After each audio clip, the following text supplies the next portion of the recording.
이어서 정치권 상황 살펴보겠습니다. 오늘 함께할 패널은 김민전 국민의힘 수석대변인, 김현정 더불어민주당 의원입니다. 두 분 어서 오십시오. 안녕하세요. 반갑습니다. 네, 오늘 국회 상황 보니까 여전히 치열하게 여야가 싸우고 있던데 그렇게 좀 바쁜 와중에도 시간 쪼개서 와주셔서 고맙습니다. 자, 앞서 저희가 전문가와 함께 얘기 나눴습니다만 대통령이 직접 발표해서 되살린 산유국의 꿈 역시 정치 쟁점화되고 있어서 이 부분부터 보겠습니다. 오늘도 더불어민주당 공개석상에서 관련 발언이 나왔는데요. 저도 윤 대통령의 공언이 꿈이 아니라 현실이었으면 좋겠습니다. 다만 제2의 부산 엑스포 참패가 되지 않기를 바랄 뿐입니다. 시추공 성공 가능성은 대통령 지지율과 비슷한 20% 정도이고 박정희 정권 때 한 번 우려먹은 아이템이라 혹시 지지율 방어 땜빵용이 아닌가 하는 의구심도 많습니다. 이게 국가 차원의 대형 프로젝트다 보니까 야당 입장도 좀 조심스러워 보여요. 김현정 의원님. 비판하더라도 좀 성공했으면 좋겠다 이렇게 자락을 깔면서 좀 하고 있는데 저희 같은 그 정청래 의원 최고위원 발언대로 좀 야당은 의심의 눈초리로 보고 있는 건 맞는 것 같습니다. 그러니까 이제 그 저희가 이게 만약에 이게 이제 사실이라고 하면 저희 나라도 산유국이 되는 거고 경제에도 대단히 도움이 되기 때문에 상당히 좋은 일이죠.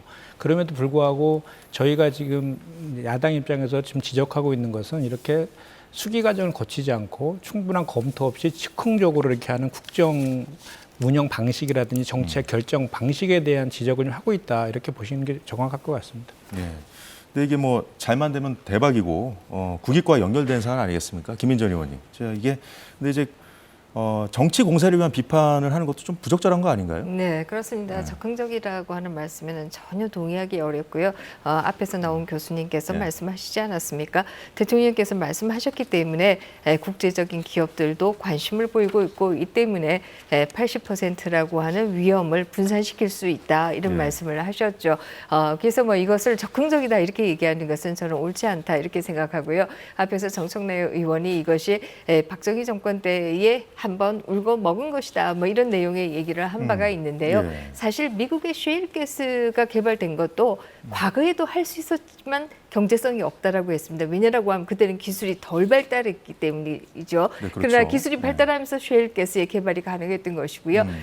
뭐 저하고 세대는 다른 것 같습니다만은 제가 초등학교 다닐 때도 이제 석유 30년 남았다 얘기했어요. 그로부터 30년 넘게 살아왔습니다. 그런데 아직도 석유가 있어요. 이게 왜 가능한가? 결국 기술이 발전했기 때문에 가능하다. 이런 얘기 드릴 수가 있고요. 그래서 제가 드리고 네. 싶은 말씀은 박정희 정부 때 하지 못했던 것이라고 하더라도 네. 그때 경제성이 없던 것이라고 하더라도 지금은 기술이 그만큼 발전했기 때문에 우리의 경제성을 찾을 수도 있다. 이런 얘기를 드리겠고요. 제가 이렇게 말씀드린다고 해서 100% 확실하다 이런 말씀을 드리는 것은 전혀 아닙니다. 다만 이 위험을 분산하면서 어떻게 하면 그 가능성을 탐지해 볼 것이냐 이것이 중요하다 이렇게 얘기할 수 있겠죠. 네, 우리 김 의원님도 이제 앞서 이제 그 전문가 교수님 발언을 좀 주의 있게 들으신 것 같은데, 자, 김현정 의원님 좀 들으셨잖아요. 좀 네. 혹시 반박하실 내용 있으세요? 추가로? 그러니까 이런 거지 않습니까? 이게 이제 석유 탐사전을 이제 개발하는 과정을 보면 예. 이제 물리 탐사가 있고 탐사 시추가 있고 그다음 경제성 평가하는 그 세 단계의 단계가 있는데 예. 지금은 물리 탐사 단계란 말이죠. 근데 물리 탐사 단계에서는 매장량을 추정할 수 없다라고 합니다. 근데 윤석열 대통령께서는 그 사업성과 매장량을 추정치를 발표했단 말이죠. 그러니까 그렇게 돼서 이게 저 단계적으로 봤을 때 그 확인할 수 없는 것을 갖다가 섣부르게 발표한 거 아니냐, 그런 판단을 잘못한 거 아니냐라는 지적을 저희가 지금 하고 있는 거고요. 그리고 이 매장량과 사업성 평가를 하기 위해서는 7에서 10년 정도가 걸린다고 합니다. 그렇기 예. 때문에 이제 우리 야당이 전체는 아니고 일부에서는 이것이 국면 전환용으로 그 정치쇼 하고 있는 거 아니냐는 지적을 좀 하고 있는 것이고, 이런 식으로 그 성급하게 국정 운영 결정을 해서 했던 사례들이 또 있지 않습니까? 부산 엑스포 사례 같은 경우에도 거의 뭐 90여 개국에서 150여 명의 지도자들을 만나고 또 전화 수십 번 해갖고 부산 엑스포를 유치할 것처럼 대대적으로 홍보했지만 결과는 119대 29로 참패를 했잖아요. 그런 사례들도 있기 때문에 이런 중대한, 이거 대단히 중요한 거 아니겠습니까? 그래서 이것이 가능성에 대한 영역에 대해서 그 가능성의 영역이라고 하면 그 정도는 산자부에서 보도자료 정도로 또는 산자부 장관 정도가 이렇게 가능성을 발표해도 될 일을 윤석열 대통령께서 나서서 또 이제 오늘 지금 그 입국한 아우레우 박사 있지 않습니까? 그 액트지구 대표. 거기에 대해서도 액트지구사가 세계 최고 수준의 심해 평가 기관이라고 윤석열 대통령이 또 직접 언급까지 하셨거든요. 근데 이제 실제로 일부 언론에서 확인한 바에 의하면 뭐 정직원 한 명에 4명 정도 있는 가정집을 주소로 두고 있고 뭐 저기 $7,000에 지금 매물로 나와 있다. 그 가정집조차도 이런 이제 의구심들이 많이 나고 연매출이 $27,000에 불과하다. 근데 작년에만 530만 불이 됐는데 이것은 동해가스전에 대한 프로젝트를 수주해서 그런 거 아니냐. 또 이런 얘기들까지 나오니까 이제 의혹들이 더 막 생기고 있는 이런 그 과정 아니겠습니까? 사실 뭐 이 한국지질연구소와 같이 연구할 때만 해도 엑슨모빌에 있을 때였다 이렇게 지금 얘기가 되고 있어서요. 지금 현재 엑슨모빌에 있지 않다라고 해서 그렇게 비판하는 것은 좀 옳지 않다 이런 생각을 하게 되고요. 사실 이 시추를 하고 우리가 확신했다라고 하면 뭐 굳이 누구를 오라 마라 할 필요가 없는 거 아니겠습니까? 다만 그럼에도 가능성이 있다라고 하면 우리가 시추를 해봐야 되는 것이 아니냐. 대표적으로 뭐 외국의 경우에도 뭐 14%, 5%인 경우에도 시추를 해서 발견하고 상당한 매장력을 확인한 경우들이 있기 때문에 이 시추를 해보는 것이 좋지 않느냐 이런 생각을 할 수가 있는데요. 다만 전문가도 이렇게 말씀하셨거든요. 다만 리스크가 있으니까 이것을 좀 분산시키는 것이 어떻겠느냐. 이것이 정부의 전략이 아니냐 이런 얘기를 할 수가 있을 겁니다. 근데 이거와 유사한 사례로도 7광구 얘기를 좀 요즘 최근에 하지 않습니까? 그 74년도에 이제 박정희 대통령이 이제 한일 간의 대륙분 공동개발 협정을 이제 50년 동안 개발을 같이 공동으로 하는 협정을 체결했는데 그것이 2028년도에 이제 만료가 되거든요. 근데 3년 전에 양 당사국 중에서 한 곳에서 이게 경제성이 없다라고 판단이 되면 협정을 파기할 수 있다고 합니다. 그것이 이제 2025년 내년도거든요. 그런데 지금 일본에서 그런 움직임들이 있다라고 하거든요. 이와 관련해서도 그 당시에 72년도 유신 체제에 대한 국민들의 불만이라든지 또는 석유 파동 이런 문제들을 좀 그 물타기하기 위해서 그렇게 한 것이다라는 지적들이 있었는데 그것이 지금 거의 50년이 다 된 지금 시점에 와서 그것도 사실로도 드러나는 측면도 있어서 사실 그 7광구 문제는 네. 죄송합니다. 7광구 문제는 사실 그 이 영해가 좀 겹치는 부분에서 어떤 일본이 어떤 자원을 좀 추후에 뭐 독점하려고 저런다 그런 의혹들도 두 가지 있거든요. 관점이 있는 것이죠. 두 가지 관점이 있으니까 일단 김민전 의원님 말씀 듣고 다음 주에도 넘어가는 걸로 하겠습니다. 네, 뭐 말씀하시죠. 박정희 정부의 얘기를 하는 것은 저는 좀 타당하지 않다라고 하는 것을 앞에서 그동안의 기술 수준이 많이 발전했다라고 하는 것을 말씀드렸는데요. 사실 지금 시추를 시작한다라고 해도 내년쯤이면 상당 부분 확인이 될 것이다 이렇게 예상들이 나오고 있지 않습니까? 그렇다라고 하면 그렇게 긴 시간을 요하는 것이 아니다 이런 얘기를 드릴 수가 있고요. 그럼에도 불구하고 민주당이 원치 않는다라고 한다면 그러면 우리가 정말 상당한 가능성이 있음에도 해보지 못하는 것이 아닌가 이런 얘기를 해볼 수가 있을 것이고요. 모든 것을 그렇게 정치적으로 해석해서는 저는 안 된다 이런 생각을 합니다. 더더욱이나 만약에 말하지 않고 막상 시추를 시작했다 이러면 왜 국가재정법과 달리 이렇게 300억 이상의 신규 사업에 대해서는 예타를 해야 되는데 예타도 안 하고 하느냐 또 이렇게 비판을 하셨을 거예요. 이 때문에 저 대통령께서 미리 말씀을 하신 것이다. 이른바 그 석유 공방과 관련한 두 분의 입장 들어봤고요. 자, 다음 주제로 넘어가 보겠습니다. 국민의힘 윤상현 의원이 김정숙 여사 특검법을 발의한 이후에도 관련된 의혹이 끊이질 않고 있는데요.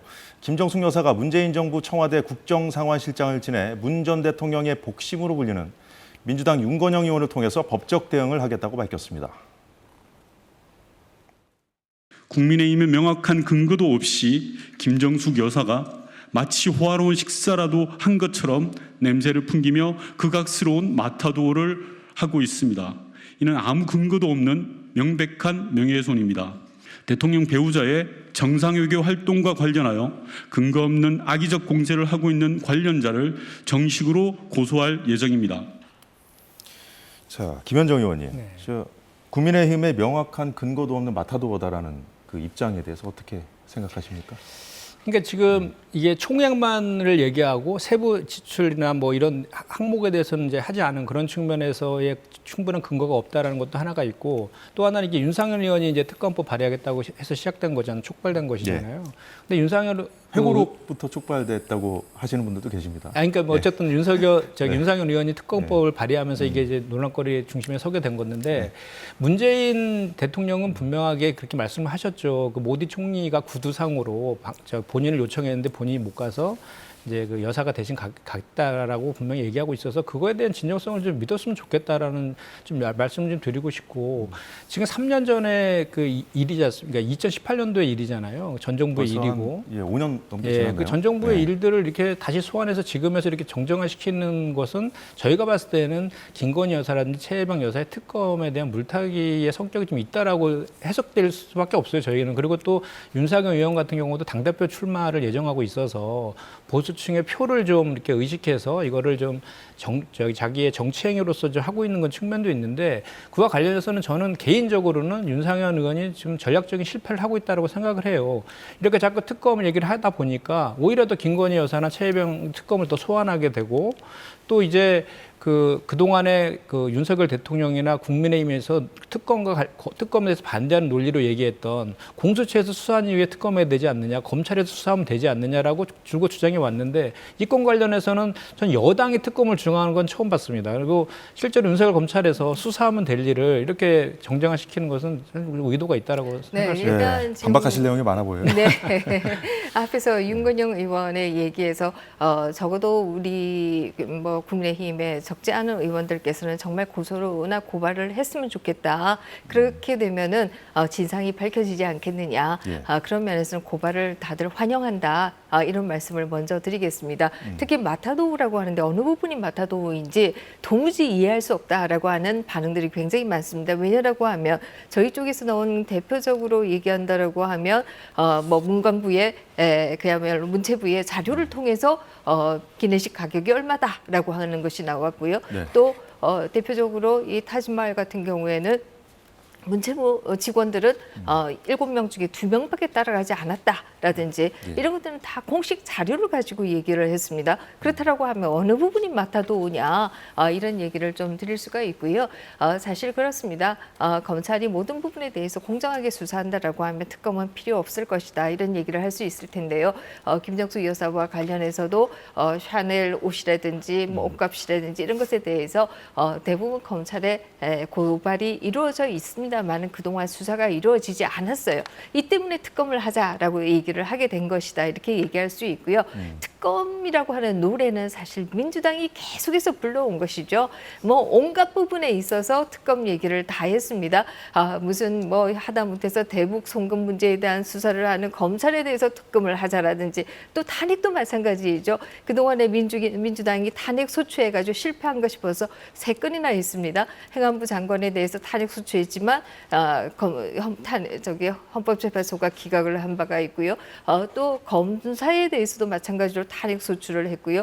또 임미 그 사임한 판사에 대해서도 탄핵 소추를 했습니다. 그럼에도 이것이 헌법재판소에 가서 다 기각이 되었어요. 이렇게 국정을 정말 무너뜨려도 되는가?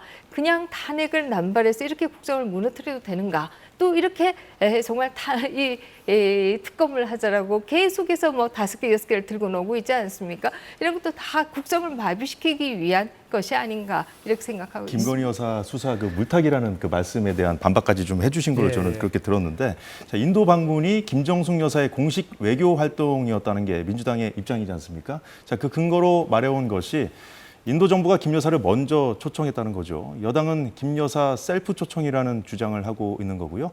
결국 이 부분이 쟁점인데 김 여사의 인도 방문 당시 영상 잠시 보고 이어가겠습니다. At that time, I could not imagine that you will be so gracious that you will personally be present. 모디 총리님께서 디왈리 축제에 골프비 왔으면 좋겠다 말씀하시고 우리 장관님께서도 저한테 같이 대통령궁에서 밥 먹으면서 그렇게 말씀하시지 않으셨습니까? 제가 왔으면 또 좋겠다고요. 김현정 의원님, 지금 화면에 나온 인도 그 공직자가 그냥 공무원도 아니고 당시 외교장관이거든요. 그런데 쿠드낫 이메이진이라고 했어요. 이제 상상하지 못했다. 김 여사가 올 줄을 상상하지 몰랐다. 근데 저희는 이제 그냥 몰랐다 정도로 이제 표현을 저희가 해석을 했는데 인도에서 김 여사를 먼저 공식 초청한 것이 맞나 이 화면을 보면 그런 의구심이 드는 게 사실거든요.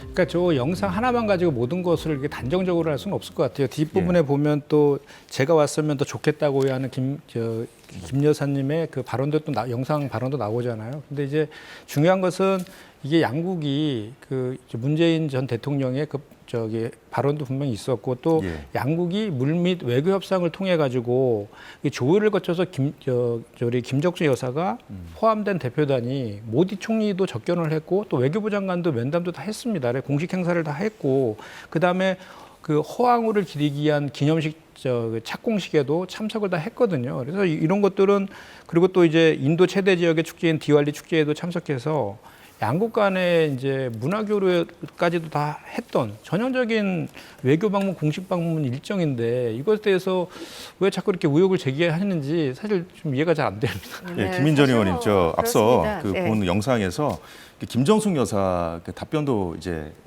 네. 김현정 의원 거론하셨지만 그 이전에 인도에 방문했을 때 좀 저한테 와달라고 하시지 않았어요? 어떻게 보면 좀 보기에 따라서는 좀 근데요, 당혹스러워 보이기도 그 하거든요. 부분도 어떻게 사실 보셨어요? 해석하기 네. 나름이다 이런 생각이 드는데요. 고위급이 왔으면 좋겠다라고 말씀하셨다라는 얘기가 첫 번째 나오고요. 두 번째는 우리 장관님께서라고 얘기를 했는데 그 우리 장관이 그야말로 우리나라의 장관인지 아니면 인도의 지금 외무장관을 얘기하는 것인지 이것도 사실은 좀 명확하지 않습니다. 그렇지 않으세요? 지금 해석한 우리가 그대로 본다라고 하면 그 우리 장관이 우리나라 장관을 얘기하는 것이냐 아니면 당신이 그렇게 얘기하지 않았느냐 그 얘기를 하는 것이냐 이것도 사실은 좀 명확하지 않다 이런 생각을 하게 되고요. 무엇보다도 중요한 것은 사실 뭐 공식적으로 이 방문단이 꾸려진 것 이후에 사실 그 문체부 장관의 수행으로 지금 김정숙 여사가 가신 거잖아요. 그것은 추후에 결정이 된 겁니다. 방문단이 먼저 결정되었다라고 하는 것은 이미 결정되어 있는데 나중에 들어온 것이다. 이것을 얘기하는 것이 아니냐 이렇게 얘기할 수 있고요. 이것은 뭐 이미 외교부나 문체부의 서류를 통해서도 우리가 다 확인하고 있는 것이다. 이렇게 얘기를 드릴 수가 있습니다. 사실 또 중요한 것 중에 하나는 그렇게 타지마을 가는 것도 중요했다라고 하면 이걸 왜 공식 보고서에 하나도 없느냐 이런 얘기도 할 수 있을 것이고요. 이 부분에 대해서는 더더욱이나 사실 뭐 국가의 예산이 많다라고 하면 전 세계 모든 국가의 모든 행사에 다 가면 좋겠습니다만 그렇게 할 수 없는 것이잖아요. 그렇기 때문에 주요 행사에 가는 것이다 이렇게 얘기할 수 있고 우리의 대통령 후보가 다녀오신 지 얼마 안 됐기 때문에 우리 외교부에서는 그러면 문체부에서 가면 좋겠다라고 해서 문체부 장관이 가는 것으로 이미 결정이 되었다는 것을 그 이후에 뭐 김정숙 여사가 가게 된 것이죠. 근데 이게 지금 허황우 공원 개장식에 초청을 한 거잖아요. 근데 이제 문재인 전 대통령이 못 가니까 김정숙 여사가 대신 간 거고 그 허황우는 우리 가야의 여왕 아닙니까? 그러니까 우리나라는 이제 밀접한 관련이 있으니까 시작이 된 것인데 저는 이게 왜 그 인도에서 공식으로 초청하고 했는지 또는 우리가 먼저 초청해서 그런 형식을 밟았는지 이게 왜 이렇게 중요한 일인지를 잘 모르겠어요. 그리고 예를 들어서 하는 과정에 기내식의 식대가 6천만 원이었다. 이러고 또 뭐 아까 말씀하신 것처럼 그 문체부 공무원들은 타지마을 갈 때 5명은 귀국하고 문체부 장관의 비서와 김정숙 여사만 갔다. 이런 것들이 위법한 건 아니지 않습니까? 그 저간의 이유들이 있을 거 아닙니까? 그건 확인하면 되는 문제이죠. 이런 걸 가지고 무슨 마치 대단한 불법을 저지른 것처럼 뭐 특검을 발휘한다든지 이런 거는 너무 나간 주장 아니냐라는 얘기를 하고 있는 것이죠. 네, 지금 말씀하신 그 모든 사안이 사실은 이게 국가의 중요한 공식 행사가 아니었기 때문에 공무원들이 들어온 것이다라고 얘기해 주는 것이 아닌가 하는 생각을 그렇게 이제 주장하시는 할 수밖에 없고요. 네. 사실 식비의 경우에도 이미 우리 정부의 공식 문서를 통해서 지금 우리 국회의원이 배현진 의원이 확인한 바이고요. 네. 그 확인한 바를 수행 인원과 그리고 4끼 식사로 나눠보면 그야말로 4인 가족이 뭐 5년치나 되는 식비를 사용했다라고 하는 걸 확인할 수가 있습니다. 그래서 어느 것도 사실이 아닌 것을 저희 당에서는 얘기한 것이 아니고요. 다 사실인데 너무나 기이하다. 어떻게 이런 일이 있을 수가 있느냐. 그래서 얘기를 하는 것이고요. 예. 사실 그 김정숙 여사와 관련해서는 이미 문재인 정부 당시에도 이 대통령의 국빈 방문이나 뭐 이 방문들이 이것이 김정숙 여사의 버킷리스트를 위한 것이냐라고 하는 언론의 비판들은 그 당시에도 굉장히 많았던 것이 사실입니다. 그러니까 예. 그것도 저도 좀 짧게 약간 정리해 주시죠. 예, 반박을 하면 예를 들어 그 식대 같은 경우는 뭐 저 전용기 같은 경우는 2배의 식대를 이렇게 준비한다고 하니까 그러면 또 진성준 우리 당의 의원이 주장한 것처럼 그럼 그동안에 570억을 써갖고 해외 순방했던 그러면 윤석열 대통령의 그 순방의 기내 식사비도 다 공개를 하고 비교를 해봐야 되는 거 아니냐라고 주장까지 나가게 되는 거잖아요. 그리고 그 문체부 공무원들이 그 5명 귀국하고 문체부 장관과 비서 그리고 김정숙 여사 이렇게 최소한의 인원으로 타지마을 간 거에 대해서는 예를 들어 공식적인 일정 외에 인도 측에서 타지마을도 그들의 가장 보여주고 싶은 문화유산이니까 한번 방문해달라고 요청을 해서 최소한의 인원으로 갈 수도 있는 내용 아닙니까? 그런 내용들을 확인하면 될 일인데 문제는 뭐냐면 그것이 불법적이거나 위법하거나 뭐 특검의 대상이거나 이런 건 아니지 않습니까? 근데 이제 김 의원이 지금 말씀하셨듯이 이제 진성준 의원의 어떤 반박도 있었고요. 네, 네. 자, 그렇다 보니까 여당에서도 또 거기 이 공방이 또 홍준표 시장까지 좀 뛰어드는 점점 좀 확전되는 그렇습니다. 상황인 건 맞거든요. 사실 네. 뭐 문재인 정부 당시에 김정숙 여사의 버킷리스트와 관련된 것은 이미 언론에서 많이 지적들을 한 바이고요. 이해할 수 없는 것이 사실 이 인도의 타지마할만 이해할 수 없었던 것이 아니라 그 당시에도 왜 체코를 가는데 이렇게 지구를 뭐 반대 방향으로 돌아서 가느냐, 왜 저렇게 해야 되느냐, 체코 대통령도 없는데 왜 체코를 방문해야 되느냐, 왜 거기에서 또 유명 성당들은 방문하고 해야 되느냐 이런 의혹들도 있었던 것이 사실이고요. 굳이 이렇게 미국을 거쳐서 아르헨티나를 가도 될 텐데 유럽을 거쳐서 거꾸로 갔기 때문에 그 당시에 나왔던 의혹 중에 하나가 바로 이 김정은의 삼촌이 있기 때문에 뭔가 모종에 뭐가 있어서 간 것이 아니냐. 체코 방문한 거 말씀하시는 거죠? 네, 그렇습니다. 그런 의혹들도 있었던 것은 사실입니다만 그 부분은 제가 확인할 수 없는 것이고요. 일반적인 상식과 다른 여정을 거쳤다. 그야말로 왜 체코까지 갔다가 아르헨티나를 가느냐. 이런 부분은 이해가 안 되고 설명도 안 되는 부분이다. 이렇게 얘기할 수 있겠습니다. 시간이 없어서 김정숙 여사 관련된 의견은 두 분의 입장은 여기까지 듣는 걸로 하고요. 자, 윤건영 의원이 김정숙 여사 관련 의혹을 제기하는 국민의힘을 향해서 김건희 여사를 지키기 위해 벌이는 소란의 부메랑이다. 이런 말까지 하기도 했는데 자, 언론은 김건희 여사 고가 가방 수사하는 검찰이 김건희 여사 소환 가능성에 무게를 두고 있다고 보도하고 있습니다. 바로 이원석 검찰총장의 이 발언 때문입니다. 모든 사건에 있어서 제가 검사들에게 당부하는 것은 우리 법 앞에 예외도 특혜도 성역도 없다. 그런 원칙과 기준을 우리가 견지해야 한다는 것을 늘 강조하고 있고 앞으로도 그렇게 지도하도록 하겠습니다. 예, 법 앞에 성역이 없다는 명제는 뭐 전현직 대통령이든 전현직 뭐 영부인이든 뭐 모든 권력자에게 똑같이 동등하게 좀 들이대야 하는 잣대 명제가 아닌가 싶은데 자. 김인전 의원님께 먼저 여쭤볼까요? 네, 저도 뭐 이 검찰총장의 말씀에 전적으로 동의합니다. 법 앞에 누구도 예외이어서는 안 된다 이런 말씀을 드릴 근데 이게 수가 사실 있고요. 김건희 여사 관련된 질문에 네. 대한 답변이었거든요. 네, 뭐 뿐만 아니라 법 앞에 예외가 있으면 안 되는 것뿐만 아니라 정의가 지연되어서도 안 된다 이런 얘기를 드릴 수가 있습니다. 앞에서 왜 지난 사건 가지고 이렇게 얘기하느냐는 말씀을 하셨는데요. 예. 지난 사건에 대한 수사가 이루어지지 않았기 때문에 지금 얘기하고 있는 것이다. 이렇게 얘기할 수 있을 것이고요.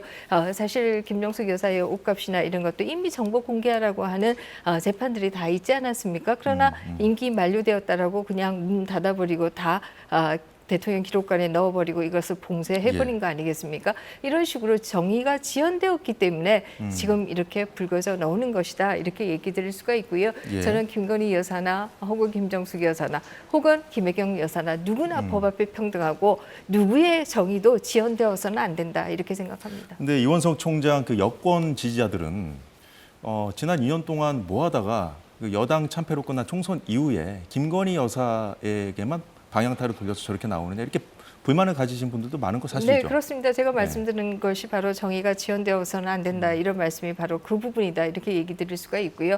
특히 저희 지지자들이나 국민의힘의 일부 의원들의 경우에는 검찰에 대해서 상당히 아쉬운 마음을 가지고 있는 게 사실입니다. 지난 총선 동안에 왜 김혜경 여사는 7만 원도 기소하면서 김건희 여사에 대해서는 명품백도 그대로 두느냐, 뭐 이런 식의 플랜카드들을 엄청나게 붙였습니다. 예. 그 7만 원이라고 하는 게 사실 그 민주당 의원들의 부인들과 밥 먹은 그 밥값이 정치자금법 위반이다라고 해서 공소시효가 만료되기 전에 하겠다라고 해서 7만 원을 한 것이지만 그것이 많은 유권자들에게 주는 사인은 마치 김혜경 여사는 다른 문제가 하나도 없는데 그거 하나 찾아서 한 것처럼 이렇게 보이게 만들었다. 그런 면에서는 검찰에 대해서 굉장히 아쉬운 마음을 가지고 있는 것이 사실이다. 이렇게 얘기 드릴 수가 있고요. 김혜경 여사와 관련해서는 우리가 다 아시다시피 성남시장 부인일 때는 이미 그 당시에 7급 공무원을 사실상 사비서로 사용한 것이 아니냐. 다시 말해서 성남 시민들이 세금으로 낸 것으로 결국 비서를 부렸던 것이다. 이렇게 얘기할 수 있고요. 경기도지사가 되고 난 이후에는 그분이 5급으로 승진했고요. 5급 공무원은 상당히 높은 공무원입니다. 뿐만 아니라 7급 공무원을 또 한 명 더 붙였어요. 그렇게 해서 사실상 개인의 일을 보도록 만들었고 그분들이 공공의 일, 공무는 보지 않았다라고 하는 게 대다수의 증언입니다. 예, 그렇다고 정리해 주시죠. 왜 경기도민들이 그야말로 자신의 세금으로 김혜경 여사의 비서의 비용을 지불해야 되느냐. 이런 것에 대해서는 왜 검찰이 그동안 가만히 있었느냐. 이런 것에 대한 분노가 있는 것이죠. 자, 김혜경 여사 수사 관련된 말씀까지 해주셨는데, 자, 우선 김건희 여사 소환 조사 필요하다고 보시는지 좀 네. 말씀해 주시고, 지금 그 김민전 의원 말씀하신 부분에 대해서 반박이 필요한 부분 이어서 말씀해 주시기 바랍니다. 네, 당연히 소환 조사가 필요하다고 보죠. 그리고 이원석 총장은 항상 그 기자들의 질문을 보면 원칙적인 얘기만 하세요. 당연한 얘기만 하시는데 좀 구체적으로 어떻게 할 것인가를 좀 얘기했으면 좋겠다라는 말을 좀 하고 싶고, 이 건과 명품백 수수 등과 관련해서는 작년 12월 달에 고발됐었거든요. 근데 예. 그 4.10 총선 때문에 선거에 지장을 초래할까 봐 수사하지 않는다라고 하다가 총선이 끝나서 이제 우리 더불어민주당에서 특검법을 추진하려고 하니까 그거에 맞춰 등 떠밀려서 수사를 하는 그런 측면들이 있고, 그런데 그럼에도 불구하고 이원석 총장이 당시 송경호 중앙지검장한테 5월 말까지 신속히 수사하라라고 했거든요. 예. 그런데 그 사이에 그 민정수석실이 생기면서 검사 출신 민정수석 임명하고 갑자기 검찰 인사가 대대적으로 일어나면서 그 이원석 그 총장의 의견을 무시한 채 서울중앙지검장부터 1차장부터 4차장 검사까지 다 바꿔버렸거든요. 그래서 이 수사가 제대로 될 것인가에 대한 의구심이 지금 있는 건 사실인데, 그럼에도 불구하고 지금 오늘 언론에서도 일부에 보면 지금 김건희 여사 관련된 것이 그 뭐 화장품이라든지 명품백 수수 의혹도 있지만 도이치모터스 주가 조작 2건이지 않습니까? 그 2건에 검찰이 대해서 그것도 수사하고 있죠. 예, 그거에 대해서 이제 그동안 그 전에 이제 한동훈 전 비대위원장이 늘 얘기했던 이제 뭐 서면 조사를 받았다라고 주장하지만, 그것도 오늘 언론 보도를 보니까 그 대선 있기 전인 21년 12월 달에 일방적인 3장의 진술서만 받은 거고, 그거에 대해서 뭐 검사가 질문한 거에는 답이 아니라 본인의 이제 일방적인 주장을 담은 3장의 진술서만 제출한 것이고, 그것도 공소시효가 이미 완료된 1차 주가 조작에 대한 것들만 대부분이 다 담은 것이다. 그래서 실제로 공소시효가 남아있는 2차 주가 조작 관련된 내용들을 제대로 수사하기 위해서는 소환 조사가 필요하다라는 것이 이제 전문가들의 의견이고요. 또 명품백 등 수수와 관련해서도 청탁금지법 위반은 뭐 당연히 공무원과 그 배우자는 그런 동기나 이런 거 상관없이 1회에 100만 원, 연 300만 원 이상 받으면 청탁금지법에 해당되기 때문에 그거에 대해서 당연히 이제 거기에 해당될 것이라고 보고, 또 한 가지는 더 이제 그 법학 전문가들이 주장하는 것 중에 하나가 알선수재죄도 해당될 수 있다. 왜냐하면 그 부정한 청탁을 받고 그거에 대해서 대가적으로 한 것, 과거에 그 최순실 게이트 때 그 경제공동체론 펴가지고 최순실에 대해서 삼성으로부터 말 받은 거에 대해서 경제공동체론 펴가지고 그 처벌한 사례가 있지 않습니까? 그거와 비슷하다. 이건 오히려 부부기 때문에 더 밀접하다. 이런 주장들도 함께 있는 것이어서 반드시 이거에 대해서는 소환 조사가 필요하다고 저는 생각하는데, 과연 그렇게 소환 조사를 할 수 있을지가 저는 사실 의문입니다. 네, 뭐 예, 지금 말씀하신 짧게 부탁드릴게요. 것처럼, 시간이 다 네, 돼서. 그렇습니다. 여러 가지 의혹이 있다면 누구나 법 앞에 평등해야 된다 이런 말씀드릴 수가 있고요. 지금 300만 원짜리 파우치 물론 저는 공직자의 부인은 엄중하게 행동해야 된다고 생각합니다만은 그것에 대해서 함정 취재 한 건으로 이렇게까지 얘기한다라고 하면 적어도 3억에서 5억 정도로 추적되는 국고손실죄를 저지른 김혜경 여사나 그리고 이미 저 옷값만 해도 지금 뭐 엄청날 것이다. 157벌의 옷을 새로 샀다 이런 얘기들이 있고 뿐만 아니라 한국은행의 광봉권으로 옷을 샀다라고 하는 사진도 있습니다. 그렇다라고 하면 김정숙 여사에 대해서 동등하게 수사가 이루어져야 된다. 그래서 한국 사회가 누구도 법 앞에 예배가 예. 있어서는 안 된다라고 하는 것을 이번 예. 기회에 세우기 바랍니다. 자, 오늘 두 분 못다한 말씀은 다음 시간에 예, 나누는 걸로 하겠습니다. 자, 오늘 두 분과의 정치권 소식 보는 거는 이 정도로 마무리하겠습니다. 두 분 고생 많으셨습니다. 네, 사사건건 오늘 소식 모두 마치겠습니다. 저희는 현충일인 내일 쉬고 모레 다시 찾아뵙겠습니다. 고맙습니다.